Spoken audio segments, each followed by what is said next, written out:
Yo, peeps, what up? Erik here, Twit Radio.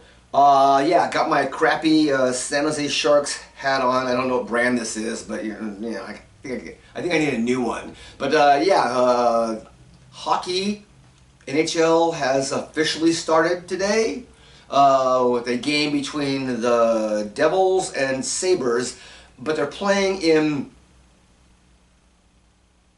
Czechia? Yeah, it was one of those parts that was formerly Czechoslovakia when I was growing up. So anyways, so yeah, NHL, even though they're still playing preseason games here in the United States, but that game is actually kind of like that thing when it happened with what was it, the Padres and the Dodgers played over in China or Korea or something like that, or Japan or something like that at one time to start the season. Anyways, so yeah, NHL, go Sharks.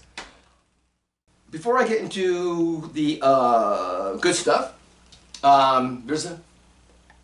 we had an oops last week.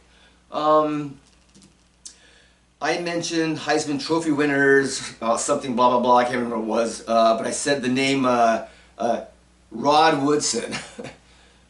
My bad, it's Charles Woodson was the Heisman Trophy winner out of, yeah, and not Rod Woodson. So, oops. Alright, so awesome game last night. There's been a whole lot of talk about quarterback play being down this year for 4 games. I mean, come on, it's 4 games. But anyways, a lot of chatter about that. Last night's game pretty much quelled that conversation because it was awesome. A lot of offense, a lot of great quarterback play, a little bit of defense, just enough to make it interesting. Atlanta pulls it out, when you thought they were going to freaking lose because their kicker, who's normally pretty reliable, had missed earlier 2, what I consider easy field goals in the game. Pulled it out with 1 second left. They went to overtime, blah, blah, blah. They won. So, yeah, great game. Awesome game. So, quarterback play is, it takes a while. It takes a while. That being said, the scuttlebutt lately this last week has been how Jaden Daniels, quarterback for the Washington Commanders, is this year's model. All C.J. Stroud from last year. He's this year's model. He's like, oh my God, rookie quarterback coming out, killing it. Once again, we're 4 games into the season, and a lot of times defenses will start figuring out what a quarterback is doing and learn how to shut them down. Now, he may do great the rest of the season, but get back to me when it's been like 10 games, and we'll see what the record for the Washington Commanders is at that time. Maybe good, but kind of like, let's see. Speaking of Jaden Daniels,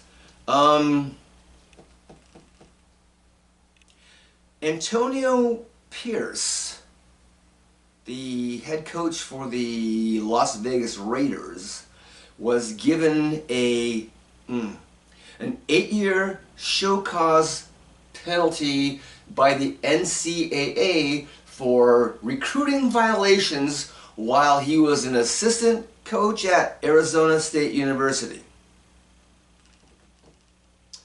Now, I don't know what show cause means, but the phrase show cause, I don't know what that means, but what it means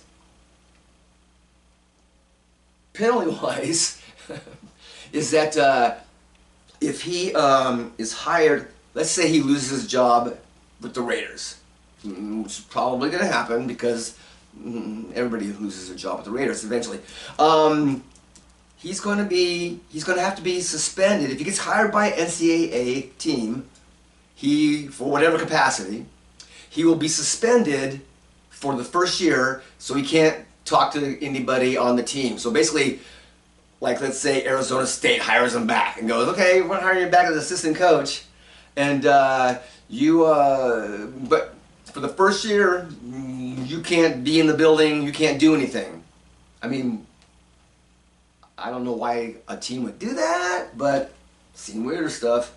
So yeah, so anyways, he got hit with this 8-year show cause penalty. The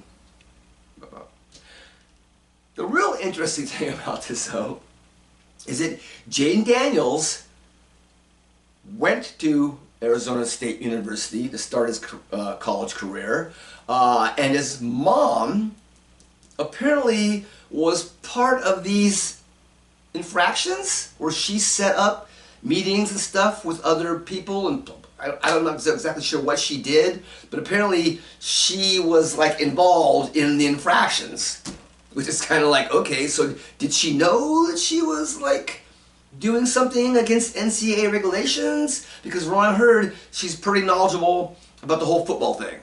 So, and then it's weird because all of a sudden Jane Daniels transfers from ASU to LSU because, I don't know, maybe they thought, hey, some penalties are coming down the pike and we got to get out of here? Don't know. But it's kind of weird that his mom was part of this whole violation thing.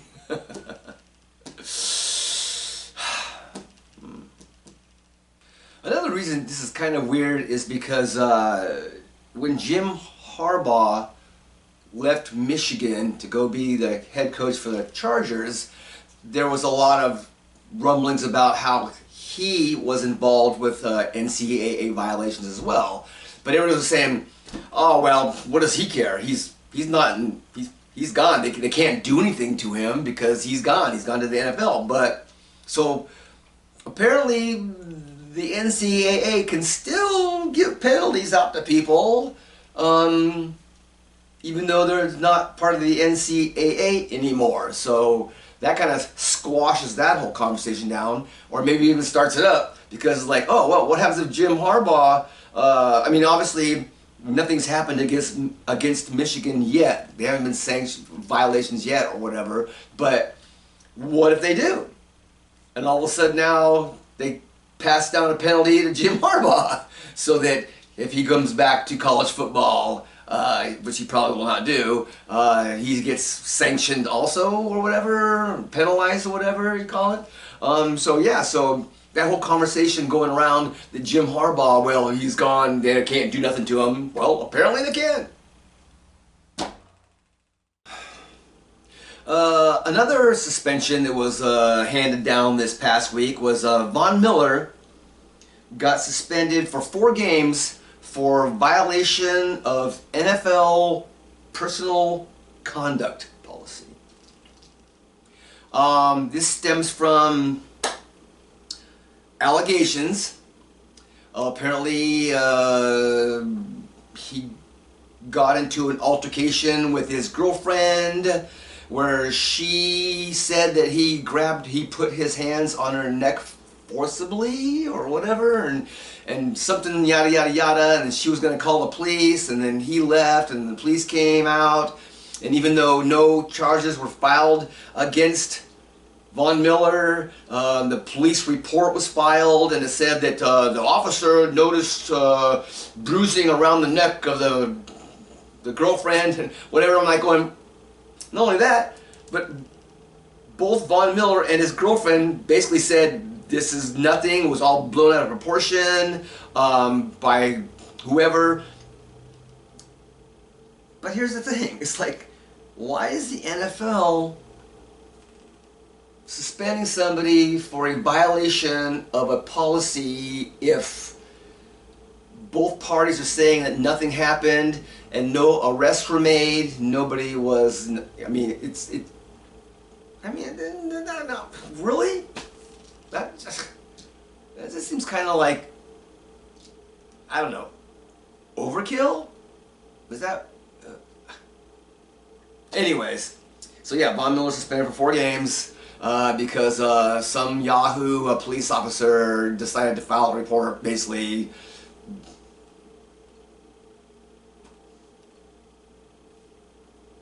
I don't know.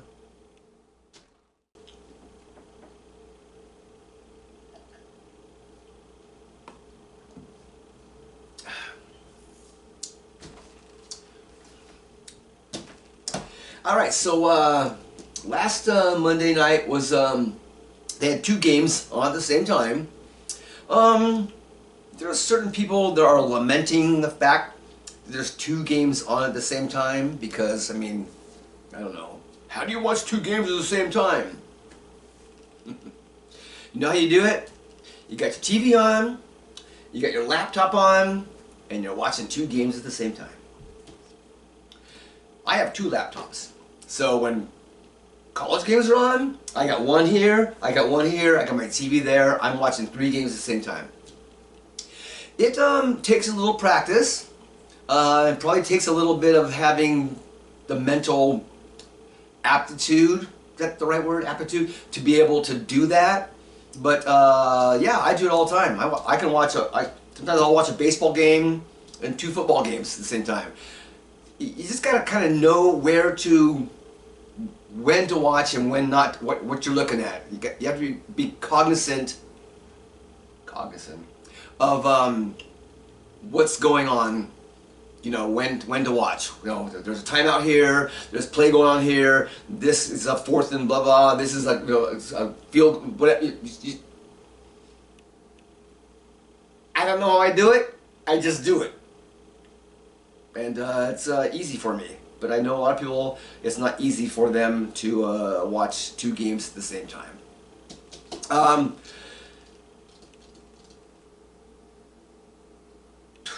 Stupid stat. One of the stupidest stats, and this came on, I was watching Monday Night Football. Team head-to-head records.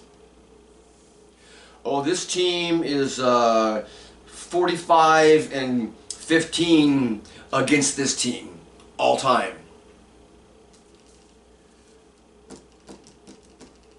Who the F cares? It's not like the same players and the same coaches and even the same buildings have been around now, all that 45-25 stat or whatever. Who cares what the head-to-head record is? Well, this team always beats this team. Really? I mean, is that a thing? I mean, it's not the same players. Is it the same? Maybe just one organization is crappier than the other organization. I don't know. But to say, oh, head-to-head records is like, yeah, I'm pretty sure none of those players are the same players that were playing the first game. Or coaches, or even buildings. So, stupid stat. Stupid stat. So speaking of Monday Night Football, Lions and Seahawks game. Jared Goff, quarterback for Lions, was 18 for 18 passing. No interceptions, no incompletions. And a lot of people are saying, well, that must be a perfect passer rating, right? I mean, how can you get any better than that? Well, here's the thing. He didn't get a perfect passer rating. He got like a 156, I think it was, when the perfect passer rating is 158. I may be off a couple of numbers on that, but basically, anyways, he was really close. But the reason he didn't get the perfect passer rating is because the perfect passer rating, there's four criteria. Attempts, yards per attempts, blah, blah, blah, and the other one was how many touchdowns per attempt. And so you need like 11.875% of touchdowns per pass or whatever, and he only made 11.1, so that dropped him down to 2 points. But here's the thing. If you would have gone 16 for 16, he would have been perfect. So like those last 2 passes, yeah, last 2 passes. So if he went on 16 for 16, he would have had a perfect passer rating, but because he made 2 more passes that were complete, but they didn't go for touchdowns, he doesn't get the perfect passer rating. That's so funny. You gotta love stats, right? Gotta love stats. Alright, so moving on from the NFL football to college football. Couple of things I noticed this past week were... I know that the football, NCAA, and also NFL are trying to take out the head-to-head collisions. So now people get penalized if they've lowered their head, you know, or used their helmet, or head-to-head, whatever. But then, you see players on the sideline or after a big play, headbutting each other. Bam! Bam! It's like, so we're trying to get this head-to-head contact out of football, and yet the players are like celebrating by hitting their heads together. Shouldn't that be a penalty? I mean, if you're trying to get it out of the game, then you gotta get it out from both. I mean, so like it's two teammates headbutt each other, flag, 15-yard penalty for head-to-head contact. I mean, it's like the players themselves really don't give a shit. So what up with that? So I heard a commentator on one of the, I don't know who it was, what station it was, referring to the ACC, which is the Atlantic Coast Conference. They said they should change the name to the All Coast Conference, because Stanford and Cal, which are on the West Coast, geography lesson there, are now part of the ACC. So you got this coast and this coast. So why don't you just call it the All Coast League? All Coast Conference. All Coast Conference, not league, conference. The All Coast Conference. ACC. It'd still be the ACC, right? All Coast Conference.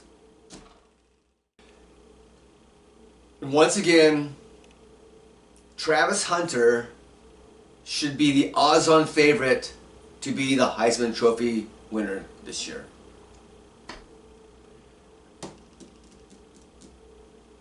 We all know that it is now a quarterback-driven award, but I mean, really, you're playing both ways every single snap, and not only playing both ways every single snap, you know, it's not like you're playing on like a Division III team or that. I mean, he's good. He's an awesome receiver. He's an awesome defender. He's great. He's good at both things. It's not like he's just playing. He's playing above the level. So if he doesn't become the Heisman Trophy winner, then once again, I've said this before, then we might as well just call it the quarterback award. Because I mean, yeah, I know, I get it. You get the Davey O'Brien award, you get the Maxwell award, blah blah blah blah. But the Heisman should go to the best college player, regardless of position, and he is the best college player, hands down. Hands down.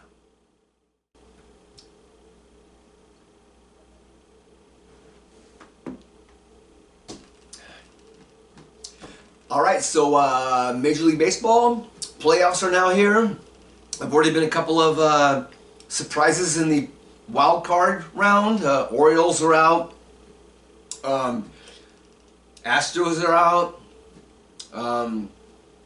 Mets are still in. Go figure on that one. One of the more interesting things in Major League Baseball that happened this past week was that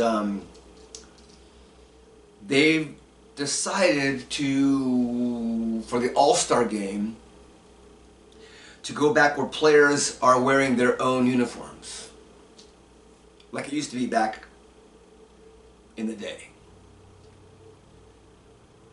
No longer will we be subjected to having National League versus American League, American National, gaudy frickin' uniforms. Thank God, because those were terrible. So now we get to go back to players get to wear their own uniforms, playing the All-Star game, which is the way always should have been. So rest in peace. All-Star uniforms, 2021 to 2024. We're not going to miss you.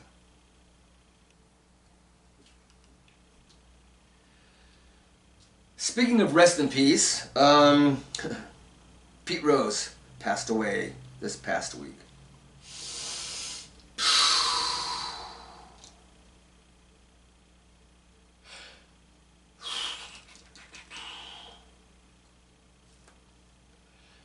A lot of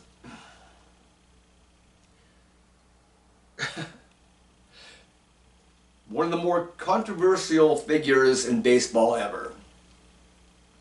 Because, well, he was an awesome player. Has the most hits in the history of baseball. Anybody you talk to who played with him or talks about him basically said he was like the epitome of sports. 100% all the time. And then there's people like, well, he gambled on baseball. He gambled on baseball, so he should be banned. And I'm like, you know, I mean, it's funny because gambling on sports is such an integral part nowadays. I mean, it's like, not a big, everybody does it on there, all kinds of stuff. But the fact that he gambled on base, even though he never gambled against his team. So he never threw a game. I mean, when he gambled a lot of times on his team, saying, hey, we're going to win that game, and he lost. But, you know, it's the whole gambling thing. I mean, really, people, we got to get over this. We really need to get over that whole stigma, because he belongs in the Hall of Fame. The Hall of Fame is for great players. I know. Oh, and once again, let's go back to, I think I said this before in the show, the Hall of Fame is not beholden to Major League Baseball. Just because Major League Baseball bans him, the Hall of Fame in Cooperstown is not beholden to Major League Baseball, so they can vote whoever they want in. Most of the time they follow the script, but if the Hall of Fame wanted to put Pete Rose in, they could put Pete Rose in. They don't need Major League Baseball to tell them they can't. So, or can't. So, but anyways, he should be in the Hall of Fame. It sucks that he'll never know that, because I think that I think that eventually, somewhere down the line, someone's gonna say, you know, he needs to be in the Hall of Fame. Come on, what are we doing here? So, and he will be put in what's that word? Posthumously? It's a hard word to say. But anyways, Pete Rose, R.I.P. Alright, so let's get into my shorts.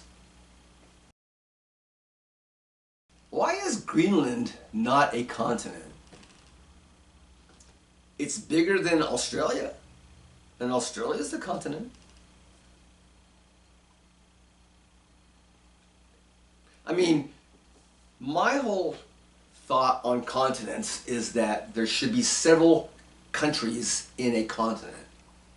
And Australia is its own country, its own continent, so why isn't Greenland, which is bigger in its own country, a continent? Now, you got Antarctica, okay, also, but there are several countries that lay claim to bits of Antarctica. So I guess that's kind of like a, I don't know. I think it's, well, obviously the U.S. and Russia. I think Norway, I think Denmark is involved in there. But anyways, so why is Greenland not a continent? So Gonzaga, or is it Gonzaga?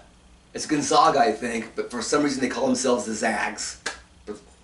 Apparently he's going to be joining the Pac-12, the newly formed Pac-12.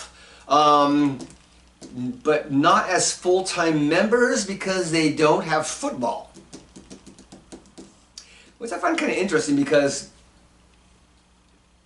I mean, isn't it the whole reason for these conferences to be is because football drives these conferences? I mean, right? So for them to be like, oh, we're going to be in Pac-12, but we're not going to be in football. Maybe, I don't know, maybe they're going to start off football and say, you know what, let's put a team together and, I don't know, maybe they can have a rivalry with Washington State University because, I mean, they're kind of right down the road, right? But yeah, it's kind of interesting. They're going to be one of the Pac-12 members. I guess it's so that the Pac-12 can finally be recognized as a conference. But it's just weird that they don't have football because everybody, whenever you think of a conference, the first thing you think of is football. So the Milwaukee Bucks apparently are a little perturbed because they were snubbed for one of the marquee Christmas Day games. I mean, let's see who's on. Well, actually, I got a list right here. Let's see who the Christmas Day games. You got the Nuggets and the Suns. Okay, yeah, I mean, right? Sixers and Celtics, of course. Minnesota and Dallas, two playoff teams, you know, good teams. Lakers and Warriors, because you always got to have the Lakers until Steph Curry's gone and LeBron's gone. Then you won't have Lakers Warriors anymore. And here's the interesting one: San Antonio and the Knicks. Now we all know the Knicks just got Cat on their team, so yeah, they're a much improved team, better team. San Antonio, though, I mean, the only reason they're on there is because, hello, Wembayama, hello, that's why they're on there. So the Bucks being a little bit perturbed, pissed off because they didn't get Christmas Day game. I mean, really, does it matter? I mean, they kind of like weren't that great last. Kind of faltered down the stretch. But anyways, I mean, you can only have 10 teams, and there's, what, 30 teams in the league? So, maybe next year, Bucks. Maybe next year. So the WNBA playoffs are going on now, and I really don't give a crap. The only thing that I give a crap about is that the chatter last week was, apparently some of the players were getting into it online, and they were like, you know, I don't know, somebody said something about somebody said something about somebody else, and the whole Caitlin Clark thing blew up, and yada, yada, yada, whatever. So I'm starting to begin to think the allure of the WNBA is that the cat fights. Kind of real wives of the WNBA, because we know that a lot of them are lesbians anyways and married to each other and yada, yada, yada. But I mean, it's like, what else is the allure? Because, I mean, it's just, you know, it's not high-end basketball. And it's not, I mean, if you really wanted to have, apparently the ratings are going down. From what I understand, the ratings are going down, even though they're adding teams. San Francisco is adding a team this year, and I believe Portland and somebody else has a team coming up next year or whatever. So they're adding teams, but they're not paying a whole lot of money, and the ratings are going down. So is the whole Caitlin Clark effect, like, you know, because now all of a sudden she's not in the playoffs anymore, so now people aren't watching anymore? And I said this before, I said this months ago, that once her rookie season is done, that it won't be the same anymore. It'll be like, it'll just revert back to whatever. So you can add teams. I don't know how it's going to work out. I just found out the other day that the average player for the WNBA only makes, what, 70 grand a year? I mean, compared to NBA players. But I mean, that's why they go overseas, because they make a whole lot more money over there than they do in the WNBA, because let's face it, the United States is not a women's basketball thing, okay? I know there's people that go to games and, oh yeah, the ratings are... Mark my words. Mark my words. I hope I'm wrong. I hope I'm wrong, because, I mean, everybody wants everybody to have a good job and have money and people come see it, but I don't give a shit about the WNBA. And apparently, I'm not alone because the ratings are going down. I mean, if you want them to go up, like that one guy said, shorter shorts, smaller tops, lingerie league, which was awesome. Yeah, I know, it's sexist as hell, but you know what? Sex sells. And finally, I was watching this commercial on TV. It was a promo for this show called Rescue 911, 911 Rescue, something like that. Anyways, this week's episode apparently has a whole lot of bees attacking people. And they're swarming around. And the one guy, one of the characters on the show goes, "Wow, bee-nado." And I'm like, bee-nado? You mean like Sharknado type of thing? So I mean, that's where they're going. The writers are having such a hard time coming up with concepts that they have to like rip off other shows. I'm sure it's been going on for like a long time, but just the fact that he called it bee-nado was like cracked me up. Like it's like Sharknado. And I'm like thinking, well, okay, so how far down the road are we gonna go on this? What other kinds of NATOs can we have? You know, right? Like, I don't know, for some reason my brain goes, Christine NATO? Like the car? Like Carnados? Like all of a sudden these cars start, like the Stephen King book, all of a sudden all these cars starting up and rampaging through the town where they're running people over and stuff. That's actually pretty good. Hey, if you're really out there watching this, got the production stuff, you know, knows somebody, Carnado. All of a sudden all these cars and trucks are starting up on the road and start ramming into each other and running people on the street and running the buildings, and it's like, oh, people running. Yeah. From the minds of crazy come crazy things. So, anyways. Alright. That's our show for tonight. Once again, WWE is not a sport, and Jim Plunkett should be in the Hall of Fame. Peace out.